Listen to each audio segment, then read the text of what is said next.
भाग्यशालियों, शास्त्रकार महाराजा सत्यविजय उपन्यास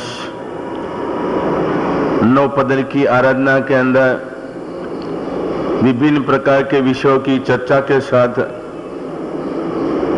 पद की महिमा, पद का कार्य इधर बता रहे हैं। तो धर्म तत्व के अंदर हम देख रहे हैं सम्यक दर्शन देखा, और आज के दिन के अंदर सम्यक ज्ञान देखने का है। सम्यक ज्ञान किसको कहा जाए? तो चरित्रकार इधर बताते, परमात्मा के मुख कमल से निकली हुई वाणी, परमात्मा की ज्ञान प्राप्त करने के बाद जो परूपणा की, जो उपदेश दिया, उसको कहते हम सम्यक ज्ञान कहा जाता है। ज्ञान तो होता है, लेकिन सम्यक साथ में लगने से, सम्यक का अर्थ ही होता है सही, सही रूप में कहा जाता है। जो ज्ञान प्राप्त करने से हमारा जीवात्मा कर्म की प्रकृति जान सके, आत्मा की सत्ता जान सके, आत्मा की शक्ति जान सके, ऐसा ज्ञान जो जिसको कहा जाए, जो ज्ञान प्राप्त करने के द्वारा जीवन जो चल रहा है 4 गति के अंदर भ्रमण करता जीवात्मा, क्वचित मानव जीवन प्राप्त करता। मानव जीवन प्राप्त करने के बाद जीवन कैसा जीना चाहिए? तिरंज गति के अंदर परवस्था थी, नारक गति के अंदर इनसे भी अधिक परवस्था थी, देव गति के अंदर उत्पन्न होने से वो भी परवस्था ही कहलाती, क्योंकि देव गति के अंदर इधर से उपार्जन करके जाने का, पुण्य समाप्त कर कर वापिस इधर आने का। तो तिरंज गति आदि स्थानों के अंदर कैसी स्थिति उसकी, न तो समझ पावे न तो कर पावे। नरक गति के अंदर दुख युक्त जिसका जीवन, तो मानव जीवन के अंदर जो कुछ है, मानव जीवन के अंदर आइए कुल मिले, धर्म सामग्री मिले, लेकिन विश्व के अंदर धर्म कितने हैं? धर्म के नाम से अधर्म बहुत चल रहा है। धर्म किसको कहा जाए? दुर्गति के अंदर पड़ता जीवात्मा, उसको धारण किया जाए, सदगति के अंदर ले जाए, ऐसी हमारी जो प्रवृत्ति उसको धर्म कहा जाए। तो ऐसा जो ज्ञान प्राप्त होता है, सबसे पहले हमारे जीवन के अंदर हमारी दिनचर्या आहार संज्ञा, माता के उदर के अंदर उत्पन्न होते ही आहार संज्ञा चालू हो जाती है। जन्म होने के बाद जहां तक हमारी मर्यादा स्तनपान की, उसके बाद आहार संज्ञा जो मानव के उचित, ऐसी जो आसंज्ञा उसके अनुसार हमारी दिनचर्या बनाने की है। लेकिन देखा जाए परमात्मा की आज्ञा के अणु भक्षा भक्ष आदि का विवेक जगे, और कई कर्म बंधनों से हमारे जीवात्मा छुटकारा प्राप्त करे, ऐसा ज्ञान उसको कहते सम्यक ज्ञान। सम्यक ज्ञान किसने दिया? तो अरिहंत परमात्माओं ने। अरिहंत परमात्मा संयम लेने के बाद 4 घाती कर्म खपाते, कि वो ज्ञान प्राप्त करने के बाद उनको कोई व्यवधान नहीं होता। 14 लोक के अंदर क्या वस्तु बन रही है, बनी है, मौजूदी है, सभी वस्तु परमात्मा देख सके, ऐसे भावों के अंदर आने के बाद हमको जो ज्ञान दिया, हमने जो ज्ञान प्राप्त कर रहे हैं, एक सारा का सारा केवली भाषित वाणी कहलाती है, और ऐसी वाणी उसको हम कहते हैं सम्यक ज्ञान कहलाता है। तो ऐसा ज्ञान प्राप्त करने का कार्य के अंदर इधर बताया जाता है 5 प्रकार के ज्ञान है, मति ज्ञान, सुत्त ज्ञान, अवधि ज्ञान, मनोप्रयोग ज्ञान। तो 5 ज्ञान प्राप्त करने के रूप में आज के समय के अंदर हमारी दिनचर्या कैसी बनी है? परमात्मा का शासन हम प्राप्त करते, मानव देह का मूल्यांकन बताया हुआ है, देवों से भी दुर्लभ।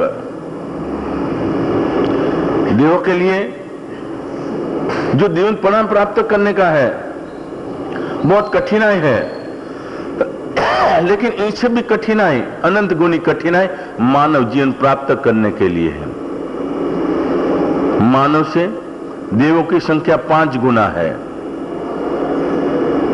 ऐसे समय के अंदर यदि देव भी चाहे मनुष्य जीवन प्राप्त करने के लिए तो चांस मिलना बहुत कठिन है। देव के पास ज्ञान है, अवधि ज्ञान युक्त है, लेकिन उसी समय के अंदर उनका आयुष्य बंद पड़े तो आयुष्य बंद का स्थिति ये बताई जाती है 30 से समय के अंदर होती है आयुष्य स्थिति। समझो कि देव के लिए 33 सागरोपम का आयुष्य है कि 10,000 वर्ष का आयुष्य है। इस समय काल के अंदर बीच के अंदर उसका आयुष्य का बंद पड़ने का होता है, लेकिन उसी समय के अंदर देवात्मा इतने सुख के अंदर, आनंद प्रमोद के अंदर रहते, उसको पता नहीं लगता कि मेरा आयुष्य कितना।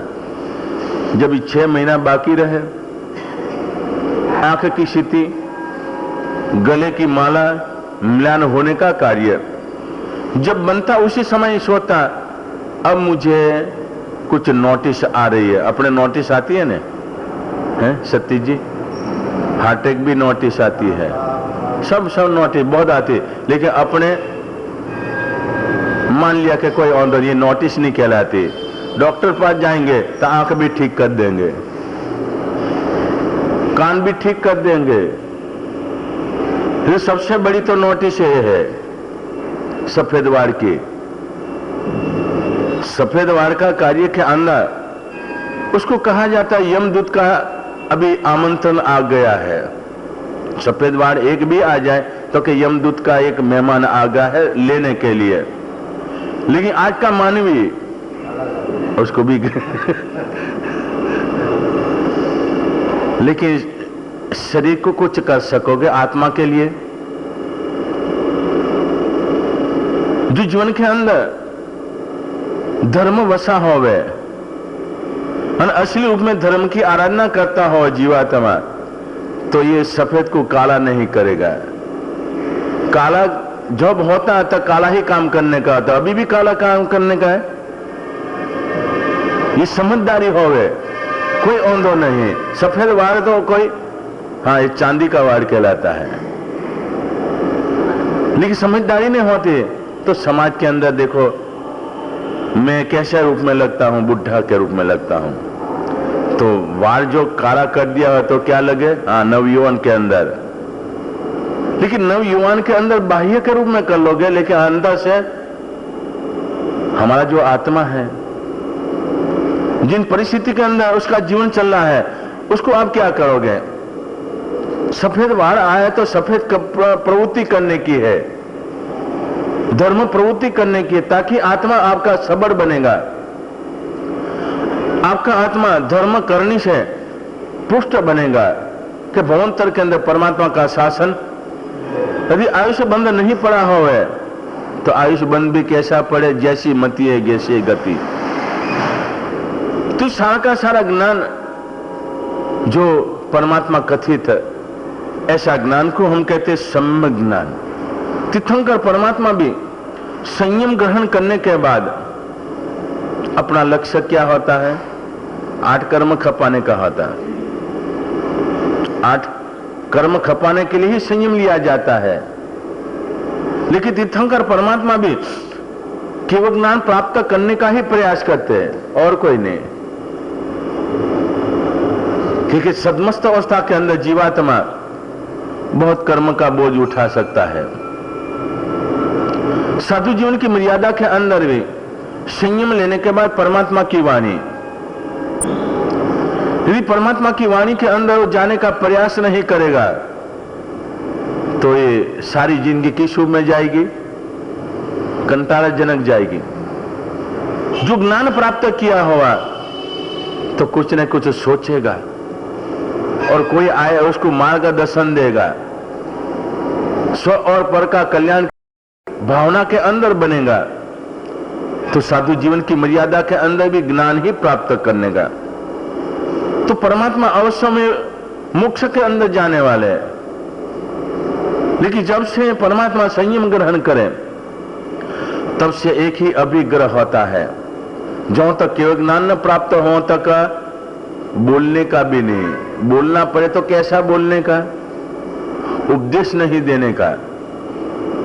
उपदेश यदि देना पड़े कैसा देने का, चंड कोशिक आत्मा जैसा आत्मा को परमात्मा सतमस्त काल के अंदर कहा था, बुझ बुझ चंड कोशिक, 3 ही शब्द उच्चारण किया और 3 शब्द के अंदर परमात्मा का लोकोत्तर पुण्य। चंड कोशिक दृष्टि विसर्प जैसा जीवात्मा प्रतिबोध पाम गया और जाति समय ज्ञान प्राप्त करने के द्वारा अपना आत्म कल्याण किया। दृष्टि विसर्प 7वीं नरक के जाता, लेकिन सहस्त्र विमान के अंदर 8वां देवलोक के अंदर जाने का सौभाग्य प्राप्त किया परमात्मा सबने से। तो जीवात्मा परमात्मा उपदेश देते, कैसे उपदेश देते, लेकिन लोकोत्तर पुण्य के धनी। तो हम जो उपदेश देते हैं सत्य जी, हम उपदेश देते हैं, पोषण पहले संख्या में, बाद में घटते घटते एक रहे जाजम संभालने वाला, ये कहा जाए ना। ट्रस्टी को बैठना पड़े भाई जाजम संभालना ठीक रखने के लिए। तो ऐसे लोकोत्तर पुण्य के धनी, उनको मोक्ष के अंदर अवश्य में जाने का, फिर भी 8 कर्म खपाने का कार्य के अंदर सबसे पहले परमात्मा का लक्ष्य कौन सा, ज्ञानावनी कर्म खपाने के लिए। ज्ञानावनी कर्म खप गया, केवल ज्ञान प्राप्त हो गया, तो केवल ज्ञान प्राप्त करने के अंदर ज्ञानावनी कर्म के साथ और 3 कर्म खप जाता, जिसको घाती कहलाता है। आत्मा पर घात पहुंचाने वाले, ज्ञानावनी दशरावनी, ये आत्मा को घात पहुंचाने वाले हैं, उसको खपाने के लिए। तो ऐसा आज के दिन के अंदर सम्यक ज्ञान की आराधना, सम्यक ज्ञान का कार्य के अंदर 5 ज्ञानों के अंदर मति ज्ञान का 28 गुण बताया, सुत ज्ञान का 14 गुण बताया और अवधि ज्ञान का असंख्य प्रकार, मन प्रयोग ज्ञान का 2 प्रकार बताया और केवल ज्ञान का 1 प्रकार बताया। ऐसा ज्ञान आज के दिन के अंदर आराधना करने वाला जीवात्मा, यदि देखा जाए ज्ञान के अंदर गुण 5 भी गुण है, 51 भी गुण है और असंख्य भी गुण है। ऐसी आराधना करने वाला जीवात्मा आज के दिन के अंदर, और ज्ञान का वर्ण कैसा है,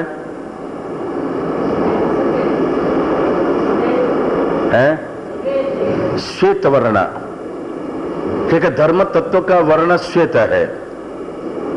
दर्शन, ज्ञान, चारित्र और तप, ये धर्म तत्व है। तो धर्म तत्व का श्वेत वर्ण के रूप में, तो ज्ञान की आराधना करते हुए हमारा जीवन के अंदर जब भी ज्ञान प्राप्त होवे तो कालुष्यपना निकल जाता है और श्वेतपना आने का कार्य होता है। जैसे जैसे ज्ञान हमारे जीवन के अंदर बढ़ता जावे, ऐसे ऐसे हमारे असत प्रवृत्ति होती, उसको हम त्याग करते जावे। आज के जीवन के अंदर उपदेश द्वारा बताया जाता कि अनंत काय, अनंत जीवों का समूह, उसका त्याग करना चाहिए। लेकिन आप लोगों के जीवन के अंदर भाव नहीं जगता, क्यों? कालुष्यपना बहुत पड़ा हुआ है। ज्ञान तो आप सुन रहे हो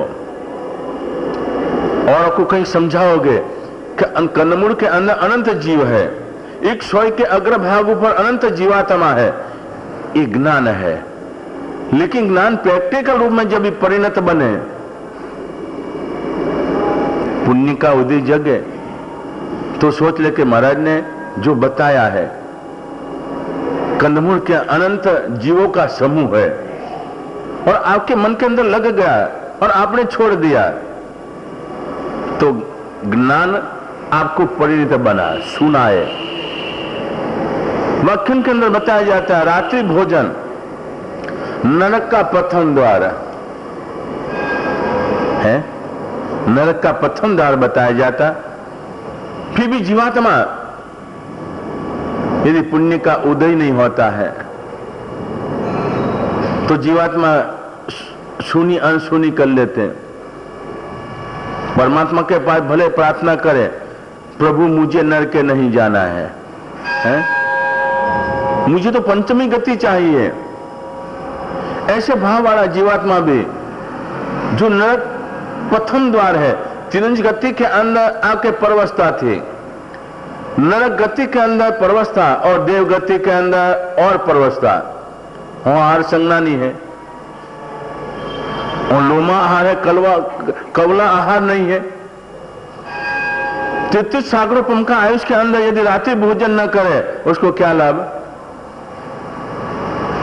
कोई लाभ नहीं। मानव जीवन के अंदर यदि पर्व तिथि का भी अनुसंधान बना लिया, आज के दिनों के अंदर पर्व तिथि ज्यादा नहीं, प्रैक्टिस करने के रूप में, आगे बढ़ने के रूप में 5 तिथि करो। 5 तिथि के सभी संजोगों के अंदर रात्रि भोजन नहीं करना। क्यों नहीं करना? आयुष का बंध प्राय पर्व तिथि के दिन ही पड़ता है। हाँ, इन दिनों के अंदर यदि आप रात्रि भोजन करोगे तो कर्म तो, रात्रि भोजन क्यों त्याग करने का?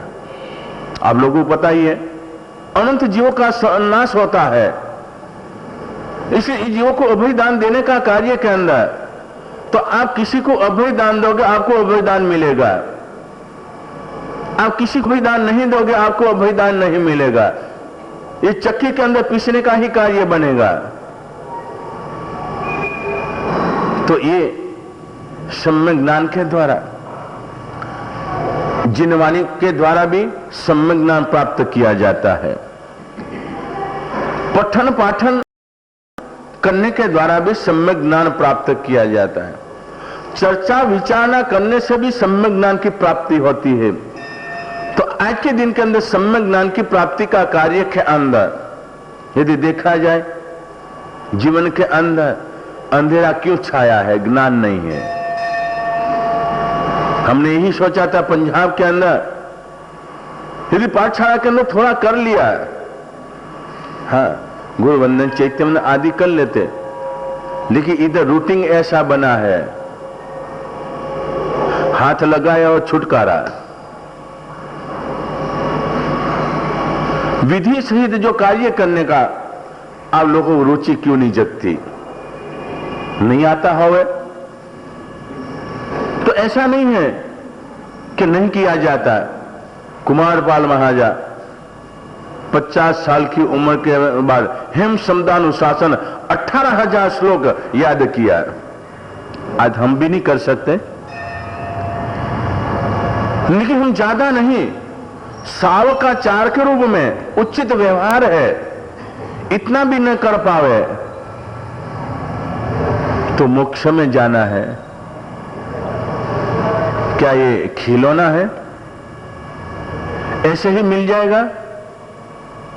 मोक्ष का कार्य के अंदर सम्यक ज्ञान प्रति रुचि, कम से कम उचित व्यवहार, दृष्टांत भी सुनते, फिर भी श्रद्धा नहीं।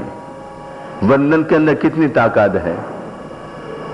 खाली वंदन साधु के लिए, एक वंदन करने के अंदर कितनी ताकत है? नरक गति निवारण करने की ताकत हमारे कृष्ण महाराज, जिसको हम भी कहते, पूरी दुनिया कहती भगवान के रूप में, लेकिन जैन धर्म के अंदर बताया जाता आगामी 24 के अंदर ये भगवान स्वरूप है। लेकिन आगामी 24 के अंदर आने वाले हैं, लेकिन आज हम उनको आज से ही भगवान रूप में मानते। उन्होंने भी अपने जीवन के अंदर वंदन विधि करने से 4 नरक निवारण करने का कार्य बना। तो अब लोगों को ये सुनने के बाद ये भाव जगता है, वंदन किस रूप में? उसी समय का 18,000 साधु को वंदन किया। अब आप लोगों को कितने को वंदन करते हो? हम 3 ही साधु, सबको वंदन करते हो विधि सहित। एक जगह वंदन किया, दूसरी जगह है क्या करोगे? मैं साता हूं, हो गया काम।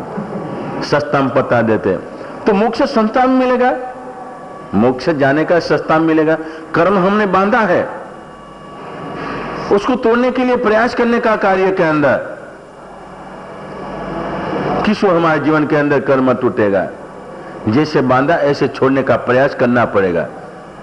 तो आपके जीवन के अंदर सम्यक ज्ञान, आज के दिन के अंदर आराधना करने वाला जीवात्मा, लेकिन साथ साथ के अंदर बताया जाता है कल का विधान सर्वोपरि है। 9 पद के अंदर, 9 पद के अंदर सर्वोपरि विधान है। कल आपने देखा सम्यक दर्शन, कहा जाता है 9 पूर्वी भी जो सम्यक दर्शन न होवे तो मिथ्या दर्शन के अंदर परिणाम हो जाता है। 14 पूर्वी भी निगोद के अंदर जा सकता है, किसु में जा सकता है। सम्यक दर्शन की मौजूदगी नहीं होती है, नहीं तो 14 पूर्वी उसको शुद्ध केवली कहा जाता है। परमात्मा के ज्ञान प्राप्त करने के बाद जो परोपना करे, इतनी ही परोपना शुद्ध केवली कर सकता है। 14 पूर्व जिसके अंदर आया हुआ है, लेकिन इसके अंदर सम्यक दर्शन न होवे तो जीवात्मा निगोद में भी जा सकता है। सूक्ष्म निगोद में नहीं, बादल निगोद के अंदर सम्यक दर्शन। तो ये ज्ञान कितना भी आप प्राप्त कर लिया, आज के समय के अंदर साधु संत कई ऐसे हैं 45 आगम मूल रूप में कंठस्थ होते हैं, ऐसे भी है। हमारे समुदाय के अंदर पुण्य जी महाराज जो प्रवर्तक कांति जी महाराज के शिष्य बने, कोई भी आगम की आप बात पूछो तो सूत्र के सहित उसको बताया जाता था, इतना ज्ञान। आज के समय के अंदर भी ऐसे जीवात्मा है। ये ज्ञान 45 आगम आज के समय के अंदर, लेकिन सम्यक दर्शन न होवे तो सम्यक दर्शन की मौजूदगी नहीं होती है, तो जीवात्मा संयम मार्ग से पतित होने का मार्ग बनता है। हम संयम मार्ग के अंदर है, ज्ञान आम लोगों को हम दे रहे, लेकिन वाणी विलास है। हमारे जीवन के अंदर भी जो सम्यक दर्शन नहीं, सम्यक दर्शनानी श्रद्धा, परमात्मा ने असंख्य योग बताया, एक एक योग के अंदर मोक्ष जाने की ताकत है। ऐसी अनन्य श्रद्धा, उसको सम्यक दर्शन कहा जाता है। हो सकता है तपस्या न होवे, शरीर की प्रकृति है, शरीर की स्थिति है, अंतराय कर्म है, लेकिन तप के अंदर ताकत कैसी है? निकाचित कर्मों को भी तोड़ने की ताकत तप के अंदर है। उसके अंदर अपना बचाव करे, ये गलत है, मेरा अशुभ कर्म का उदय, मेरा जीवात्मा तिरंज गति से आया है? तिरंज गति से जो जीवात्मा आता उसको तप उदय में नहीं आता। ध्यान रखना है, कल्पसूत्र की शाखा के रूप में मैं कह रहा हूं। और जो जीवात्मा अनायास से, सहज भाव से छोटी मोटी तपस्या कर लेता है तो तिरंज गति से नहीं आया, और इस प्रवृत्ति के अंदर अधीन बन गया तो तिरंज गति से आया, तिरंज गति के अंदर जाने वाला। जाना है तिरंज गति में? नहीं। तो जीवन के अंदर आराधना का माध्यम बनाने का, रात्रि भोजन आदि जब बताया जाए, उसी समय के अंदर आप दैनिक नहीं त्याग कर सकते। चातुर्मास दरमियान के अंदर भी, पर्व तिथि दिनों के अंदर भी जो त्याग करने का भाव जागे तो वास्तविक के अंदर ये जो जिनवाणी श्रवण करते, दुष्म काल के अंदर तलने के लिए 2 ही मार्ग, जिनबिम और जिनागम। सुना तो क्या हुआ है? कर्ण प्रिय के रूप में खाली व्याख्यान के अंदर महाराज बहुत अच्छा विषय बताते हैं। इसके लिए जो होवे आचरण के अंदर न होवे, अभक्ष आदि, द्विदड़ आदि जो जो प्रसंग है अपने शक्य है मानव के लिए, पशु के लिए शक्य नहीं है, मानव के लिए शक्य है। यदि अभक्ष नहीं खाना तो आपको कोई जबरदस्ती नहीं खिलाएगा। मानव है, भक्ष ही पदार्थ ग्रहण कर सकता है।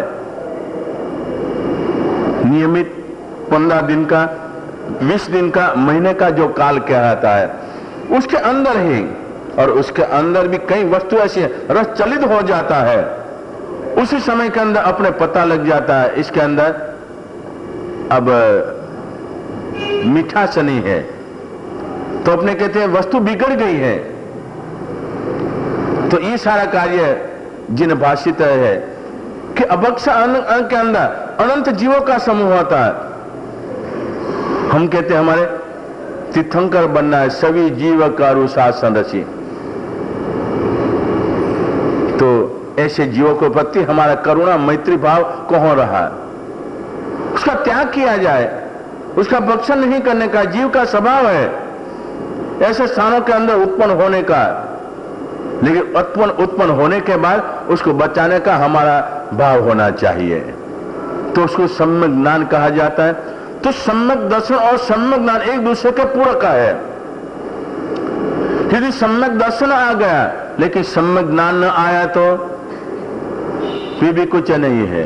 श्रद्धा है बराबर, कहां तक श्रद्धा, श्रद्धा कहां तक रहेगी जहां तक निमित्त नहीं मिला। मैंने बता दिया कि ईश्वर में परमात्मा का अनन्य भाव रखने का, लेकिन कहां तक रहेगा, जहां तक ठोकर नहीं लगी वहां तक है। ठोकर लगी उसी समय के अंदर सब भूल जाएंगे। लेकिन सम्यक दर्शन सम्यक ज्ञान दोनों साथ में हो गए तो क्या करेगा, सम्यक दर्शन के अंदर नरम पड़े तो सम्यक ज्ञान उसको पुष्टि करे, और सम्यक ज्ञान के अंदर कमजोरी आ जाए तो सम्यक दर्शन उसको पुष्टि करे। दोनों कार्य के उसको सबर बनाया जाए और आराधना के लक्ष्य के अंदर जीवात्मा आगे बढ़े, जैसे कि सिपार और मैना की तरह। नवकार मंत्र की आराधना के द्वारा नव भव के अंदर सिपाल महाराजा का जीवात्मा मोक्ष का अधिकारी बनेगा। तो कल अपने देखा भूगो गच्छ यानी भरूच तक सिपाल महाराजा आ गए। इधर देखा धवल सेठ ने देख लिया, हाँ व्यक्ति पुण्यशाली है, प्रतापशाली है, उसको प्रेम से लाया जाए। खुद जाने का होता, मिनती करने का कार्य होता, मीठे वचनों से कहने का कार्य होता। ये व्यापारी में कुशलता होती है। घर के अंदर के दुकानों पर कोई ऐसे बदमाश आ गए तो आप लाल आंख करके उसको बात बताओगे, लेकिन ग्राहक आ गया तो कैसी आंख बताओगे, हैं? लाल बताओगे? उसी समय के प्रेम के वचन के द्वारा व्यापार धंधा है, इसके द्वारा हमारे कमाने का है। यदि आप करता हो तो सामने चाय की दुकानों पर ऑर्डर भी दे दोगे कि मेहमान इस रूप में आया है। तो इंसान के अंदर ये सब कुछ कार्य होता है, कुशलता होती है, किधर क्या कार्य करना, किधर क्या कार्य करने का। तो धवल सेठ बड़े प्रेम वचनों से सिपाल महाराजा से कहा गया और कहा कि मेरा जहाज चालू हो जाए तेरा जिंदगी पर्यंत उपकार नहीं भूलूंगा। सिपाल महाराजा देखे चलो, देखने का भी मिलेगा और अनुभव मिलेगा। ईशु में कार्य करके सिपाल महाराजा ने, लेकिन इधर धवल सेठ की नीयत कैसी थी, यदि नहीं चालू हुआ तो तलवार से आहुति देनी है। 32 लक्षण युक्त व्यक्ति की आहुति देनी है, बलिदान देने का है। यदि नहीं चालू, अकेला है, लेकिन उसको पता नहीं अकेला है लेकिन शेर है, हाँ भुजा ऊपर बांधा हुआ है, वो ख्याल नहीं था। लेकिन सिपाल महाराजा का नौका मंत्र की आराधना का प्रभाव के नौका मंत्र गिनते गिनते जाने का कार्य और वहां ऊपर पैर रखने का, और पैर रखते ही अधिष्ठाई देवी थी वो भाग गई। नौका मंत्र के अंदर ये प्रभाव है। पुण्य भी साथ में चाहिए, पुण्य भी चाहिए तभी मंत्र भी से फरता है। पुण्य का कार्य में नीतिमत्ता, साधु जीवन मर्यादा के अंदर संयम मार्ग, तभी ये कार्य मंत्र भी तभी फरता है। तो वाहन चालू होने का कार्य बना। धवल सेठ बड़े बुद्धिशाली था, बिना कार्य से हमारा कार्य बना, बहुत अच्छी बात है। शिपाल महाराज से जान के विनती की कि आप तो बड़े पुण्यशाली हो, मेरा कार्य रुका हुआ, आपका पैर रखते ही मेरा कार्य हो गया। तो आप किधर जा रहे हो, क्या करने आए हो, क्या कर रहे हो? शिपाल महाराजा ने बताया, मैं पुरुषार्थ करने के लिए आया हूं, उद्यम करने के लिए आया हूं, चलो हमारे साथ, जो सबको मिलेगा ये आपको भी मिलेगा। तो सबको कितना मिलता है बताया, 10,000 के रूप में। तो सबको जितना दिया जाए इतना मुझे अकेले को दिया जाए। धवल सेठ उसने देखा सबको दिया जाए, एक इतना अकेले को किया दिया जाए, इतना मैं उदार नहीं हूं, मैं कंजूस हूं। तो इधर बात बात के अंदर चलता है। शिपाल महाराजा ने देखा, चलो कोई बात नहीं, मैं वाहन के अंदर आता हूं, तुम्हारे साथ चलता हूं और किराया दूंगा इशू में, लेकिन कोई ऐसा राज आदि का कार्य जो बना इसके अंदर मैं शामिल नहीं रहूं। रास्ता के अंदर तुमको कोई परेशान करे वो देख लेंगे। धवल सेठ ने देखा, चलो कोई बात नहीं, इसमें क्या है। ऐसे भावों के अंदर इधर निकलने का कार्य होता है और वाहनों से मुक्त बन गया है। व्यापार के लिए इधर बिल्ली मोड़ा यानी बब्बरकुट के अंदर आने का कार्य होता है, जहाज। और इधर आने के बाद यही कार्य होता है अपना माल उतारने का और व्यापार धंधा आदि करने का कार्य के अंदर। लेकिन हर एक स्थानों की मर्यादा होती है, देश देश का रीति नीति अलग होती है, शुल्क आदि होता है। धवल सेठ थोड़ा लोभी का कार्य के रूप में इधर महाकाल राजा, इनके कर्मचारी आते हैं और शुल्क लेने के रूप में जो बात करते हैं उसी समय के अंदर आनाकानी करने का कार्य होता है। बात पहुंचती है महाकाल राजा के पास, तो कहते अपना जो हक का हो लेने का है वो तो कैसे भी करके लेंगे, सैन्य साथ चलेंगे, कैसे नहीं देगा। इशू में इधर आने का कार्य होता है और धवल सेठ और महाकाल राजा के साथ वाद विवाद भी होता है। उसने देखा महाकाल राजा छोटा राजा है, इसके पास कितनी शक्ति होगी, मेरे पास जितने सैनिक आदि है इनसे वो मैं परास्त कर दूंगा। बात बात के अंदर युद्ध भूमि के अंदर आ गए।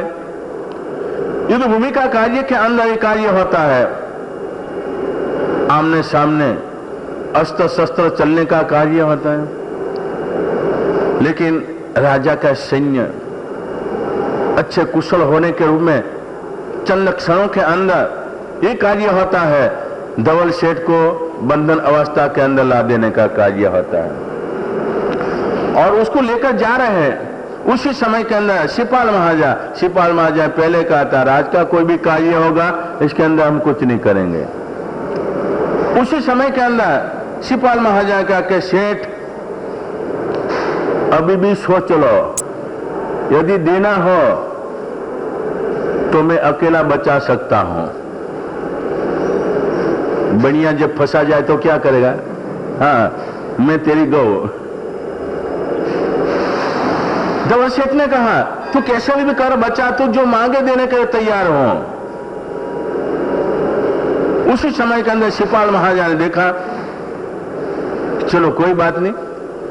महाकाल राजा से कहा कि राजन सबूर, मैं भी उसका एक सैनिक हूं, साथ में आया हूं, मैं अभी बाकी हूं, मेरे साथ युद्ध करो, उसके बाद आगे बढ़ो। महाकाल राजा को पता नहीं, अरे इतने सबको मैं परास्त कर दिया, ये क्या?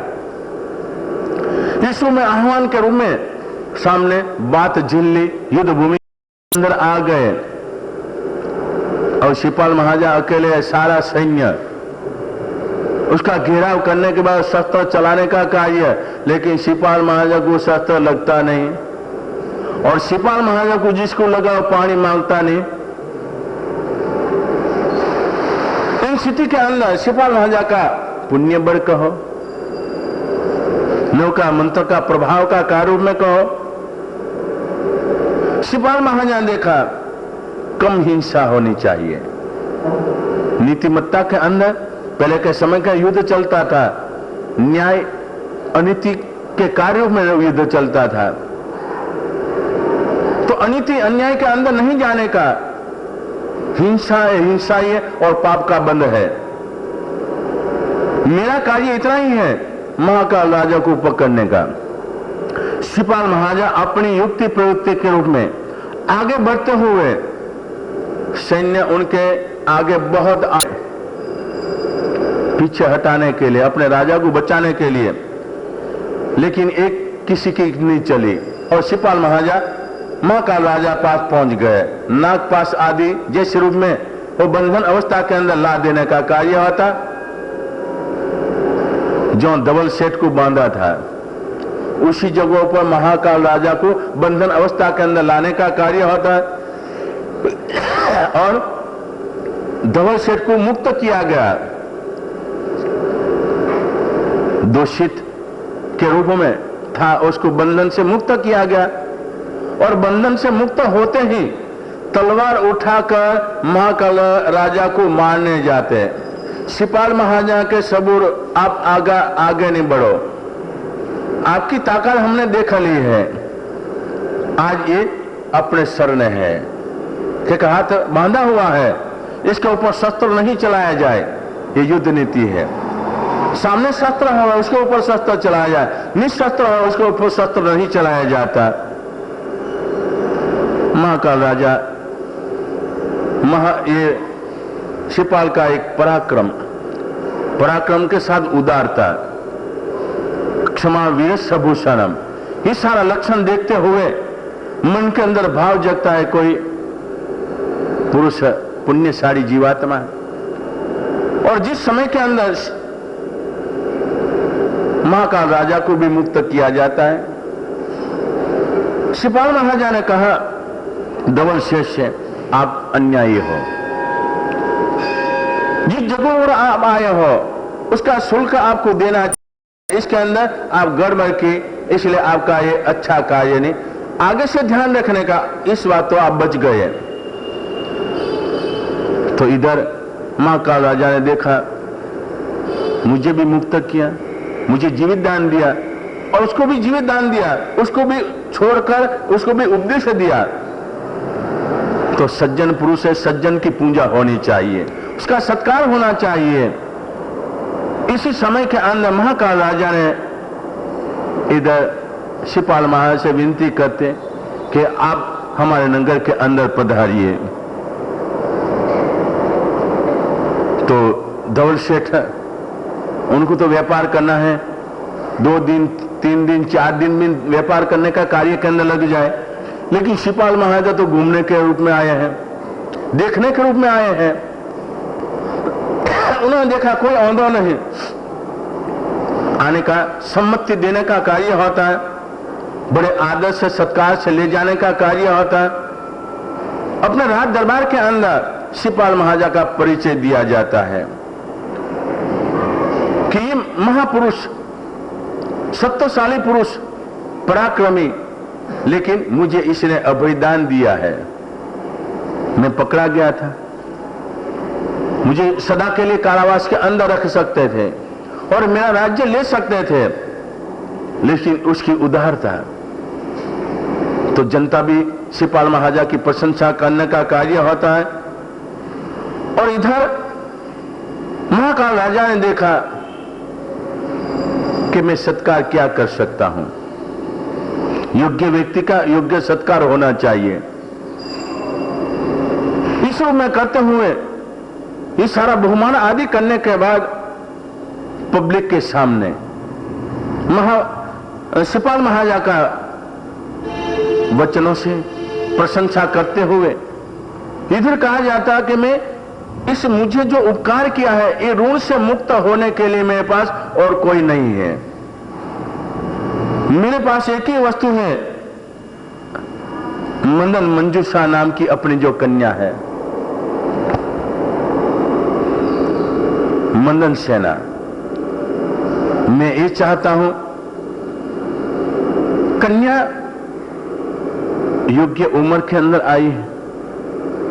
मैं कई समय से सोचता था, लेकिन ऐसा योग्य पात्र मिलने के रूप में, इनका सत्कार करने के रूप में, उस ऋण से मुक्त बनने का कार्य रूप में मेरी ये भावना है।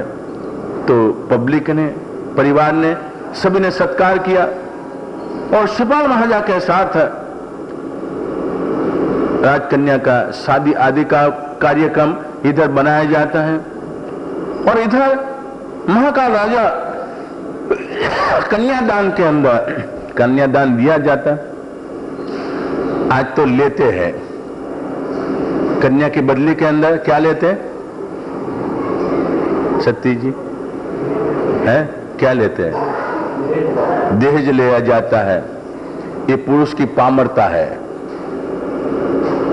ये पुरुष की पामरता कहलाती। स्त्री से लेने का स्त्री को देने का होता है, लिया नहीं जाता। हमारी आर्य संस्कृति कहलाती है। तो इधर माता पिता देवे कन्यादान के अंदर, लेकिन अधिकार उसका होता है। तो कन्यादान के अंदर राजा महाराजा देवे तो क्या देवे? हाथी घोड़ा पालकी सैन्य आदि देवे और साथ साथ के अंदर नव नाटक दिया जाता है। नव नाटक कौन है याद करो? जो सुर सुंदरी उनसे निकली हुई बब्बर कुल के अंदर महाकाल राजा के द्वारा उसको ग्रहण किया गया था। बिकने आए थे, ले लिया और लेने के बाद पूछा तू क्या कला जानती है? तो कि मैं स्त्रियों की 64 कला के अंदर मैं प्रवीण हूं। तो कि नृत्य आदि गान आदि सब कुछ कैसे? तो उनके पास नाटक था, नव नाटक नाम, एक नव नाटक उसकी अग्रसर बना दी थी। तो महाकाल राजा प्रसन्न होकर शिपाल महाराजा को अपनी कन्या को मनोरंजन करने के लिए ये नव नाटक दे दिया। न तो शिपाल महाराजा को पता है, न तो सुरसुंदरी को पता है, लेकिन दैनिक कार्य उसका शिपाल महाराजा और राजकन्या को खुश करने के रूप में इनके सामने नृत्य करने का एक कार्य होता है। और महाकाल राजा ने जहाज आदि भी दिया। महाकाल राजा ने देखा इधर आए हैं व्यापार धंधा आदि का कार्यों में, तो इनके पास तो कुछ नहीं है। जहाज देने का, बहुत अच्छा माल देने का, और इस रूप में बंदर तक आकर उसको पहुंचाने का कार्य। इधर देखा दौड़ से तैयार बैठे थे, कभी आवे और इधर से हम आगे बढ़े। ऐसे तो नहीं लेते, लेकिन उसका पराक्रम देखा, पुण्य प्रभाव देखा। ऐसा व्यक्ति हमारे उपयोगी है रास्ता के अंदर, इस में राह देखने का कार्यों में। लेकिन शिपाल महाराजा तो इतनी रिद्धि सहित आने का कार्यों में उसकी 4 आंख हो जाती है। आंख तो 2 ही होती है, लेकिन 4 आंख होने का कार्य होता है। चलो कोई बात नहीं। इधर से कहां जाने का? रत्नद्वीप प्रति जाने का कार्य के रूप में, ऐसे स्थानों के अंदर जाने का कार्य में धवल सेठ ने शिपाल महाराजा से चर्चा की और वाहन गतिमान होने का कार्य होता है। और हवा भी वातावरण अनुकूल रूप बनने के रूप में रत्नद्वीप महाराष्ट्र के अंदर है, जो रत्नगिरी कहलाती है। रत्नगिरी की जो आम प्रसिद्ध है वही रत्नद्वीप कहलाता है। तो वहां से बब्बर कोट यानी बिल्ली मोड़ा नवसारी के पास, आज का नवसारी के पास जो बिल्ली मोड़ा है यही बब्बर कोट। वहां से निकलने का और मास्ट के अंदर जाने का रत्नदीप के अंदर। इधर सिपाल महाराजा साथ में है, लेकिन अब सिपाल महाराजा अकेले नहीं है, अपने परिवार के साथ रूप में है। और जहां भी जावे अपना तंबू आदि लगाने का और मनोरंजन के अंदर, काम धंधा तो कुछ है नहीं, पुण्यशाली जीवात्मा होता इस कार्यक्रम में इधर और धवल सेठ अपना माल उतार कर व्यापार धंधा आदि करने का कार्य के अंदर लगे हुए। तो रत्नदीप के अंदर आश्चर्यकारी घटना बनी हुई है। रत्नदीप के अंदर कनक ध्वज नाम का जो राजा परमात्मा का शासन पाया हुआ, अहर्निश परमात्मा की सेवा पूजा करने का कार्य के अंदर, और इधर मंदन मंजूषा नाम की राजकन्या परमात्मा की भक्ति के अंदर ऐसी प्रवीण बनी हुई है। परमात्मा की जितना समय मिले परमात्मा की अंग रचना करने के अंदर उसकी प्रवीणता थी। जब भी देखो एक कठपुतली की तरह परमात्मा की भक्ति के अंदर रहने का कार्य, माता पिता के द्वारा संस्कार जो मिला था, तो माता पिता के लिए हमेशा चिंता रहती है। संतान जो छोटा होवे तो पढ़ाई की चिंता होती है, संतान जो बड़ा हो जाए तो उसके लिए धंधा आदि की भी चिंता होती है। योग्य बनने के रूप में उसका शादी आदि की विचारणा के अंदर माता को सदा और पिता को सदा टेंशन रहता है। तो इस कार्य के अंदर राजकन्या परमात्मा की अंग रचना कर रही थी। उसी समय के अंदर राजा का आने का दर्शन करने के रूप में अंग रचना, पुष्पों की अंग रचना कर रही थी। योग्य योग्य स्थान के अंदर पुष्प चुट चुट कर इसी तरह से रखा जाए कि देखने वाला को ऐसा लगे कि क्या रचना बनाई है। राजा ने देखा क्या कला है, रुचि कैसी है। ये तो ये अवस्था है मनोरंजन का कार्य के अंदर, युवानी अवस्था है, घूमने की अवस्था है, लेकिन ये नहीं, परमात्मा की भक्ति के अंदर अपना समय लगा रही है। कैसी पात्रता, उसके पात्र का अनुरूप यदि पात्र नहीं मिला तो उसकी कला की क्या दशा होगी, इतना ही सोचा। आप लोग ये आकर क्या सोचते हो?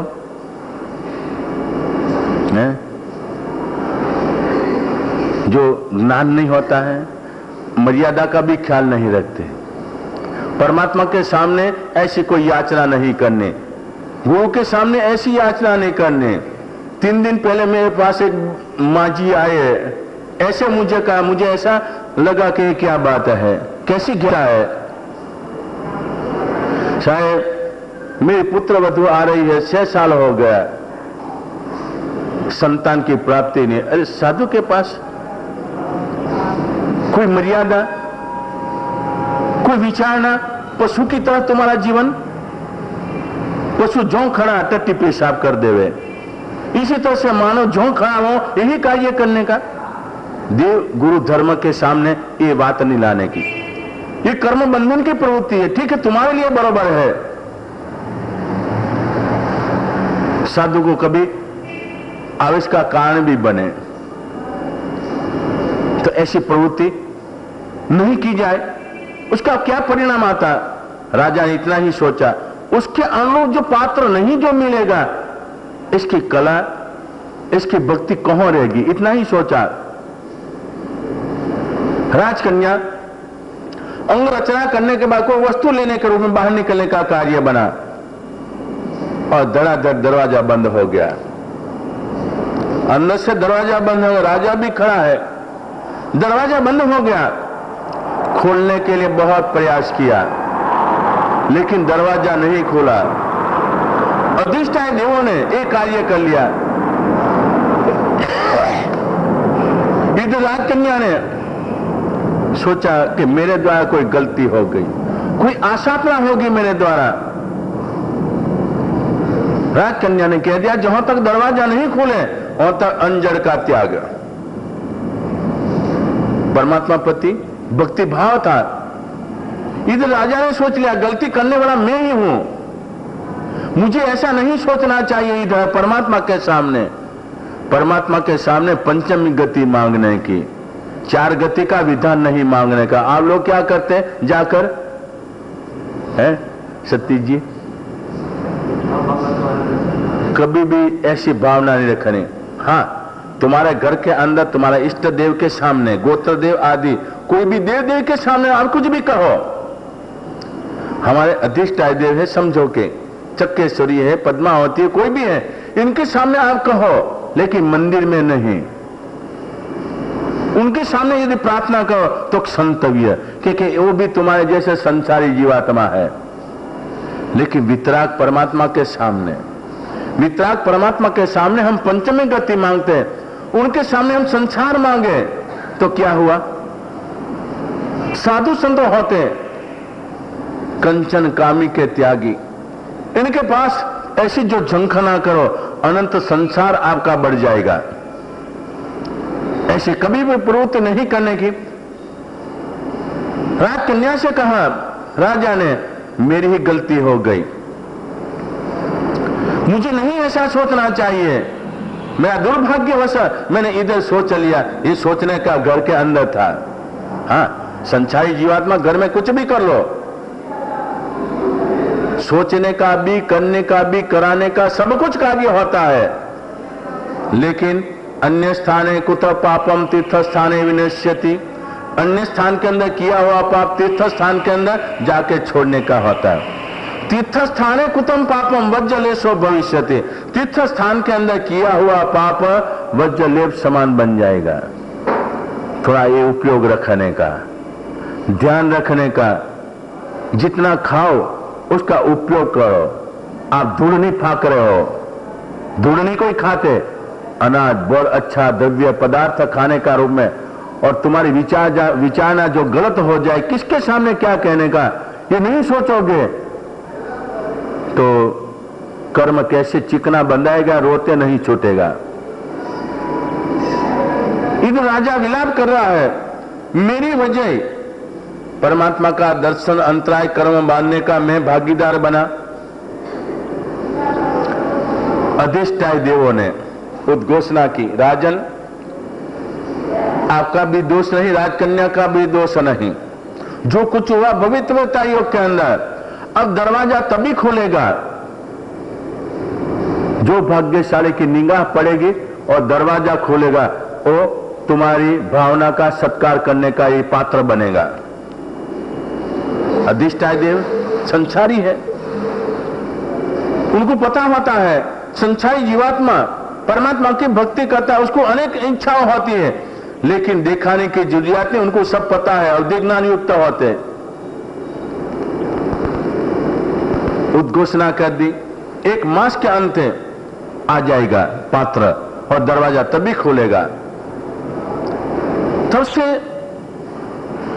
महाराजा ने इधर ही कार्य किया, अपने नगरों के अंदर, राजा महाराजा स्थानों के अंदर उद्घोषणा कराई, जो कोई व्यक्ति आएगा, राजकुमार होवे, श्रेष्ठी पुत्र होवे, कोई भी होवे, भाग्यशाली जीवात्मा आना चाहिए, पुण्यशाली जीवात्मा आना चाहिए, जिसकी दृष्टि के द्वारा दरवाजा खुलेगा उसको राजकन्या दी जाएगी, कन्यादान के अंदर सब कुछ दिया जाएगा। इस में उद्घोषणा करते हुए, लेकिन जब से कार्य बना, राजा जी आते, राजकुमार भी आते, श्रेष्ठी पुत्र भी आते, नगर सेठ के लड़के भी आते, लेकिन किसी के द्वारा द्वार खुलने का कार्य नहीं बना। आगंतुक व्यक्ति शिपाल महाराजा के पास आया हुआ, ये समाचार लेकर आया, सज्जन एक दिन का ही अंतर है, अब मास के अंदर ये सारी घटना बताई शिपाल महाराजा को। उसी समय शिपाल महाराजा ने सोचा कि नहीं, परमात्मा का दर्शन भी होगा, भाग्य भी अजमाया जाए, मैं भाग्य अजमाने के लिए आया हूं। उसी समय के अंदर नवकार मंत्र का स्मरण करते हुए, जिसके हृदय के अंदर धर्म बसा उसको धर्म भी देवी सहाय देते, सहकार देते। और शिवपाल महाराज वहां से प्रयाण किया, नगर के अंदर प्रवेश करते मंदिर प्रति चलने का कार्य होता है। मंदिर पहुंचने के बाद जो दृष्टि मिलती है दरवाजे और दरवाजा खुल जाने का कार्य होता है। राजकन्या भी भागती आती है, राजा भी भागता आता है, पूरी दुनिया भाग के आती है। कौन भाग्यशाली, कौन भाग्यशाली देखने का कार्य के अंदर शिवपाल महाराजा कई दिनों के बाद परमात्मा का दर्शन करने रूप में, अब दर्शन करने के बाद किस में बाहर निकलते हैं और क्या कार्य होता प्रसंग देखा जाएगा। हाँ जी, पचखान उपवास आदि को आंबिल एकासना होगी नगाशे पौर से सालों से होगी से जान जान बारंबार कर्म सर्व थाना भोगन मसा जंगना पच्छन्न काम दिसवन समय आंबिल बचकाय अनेथाना भोगने आले आले गिहत तसन में गा संबेसन निगम अजनन कर्म संदगारिना आमसन गुगु मठम पारिशम आसन दिसासम वो भोगन मचना थाना भगवान सोस नगर वस्रे उपसंगा क्षम्यन्ति सिद्धन्ते विघ्नवल मनः प्रसन्नामन्ति पूज्यमाने जिनेश्वरे सर्वमंगल मंगल्यम सर्वकल्याणकारणम पराम सद्मानम जैनम जयति शासनम।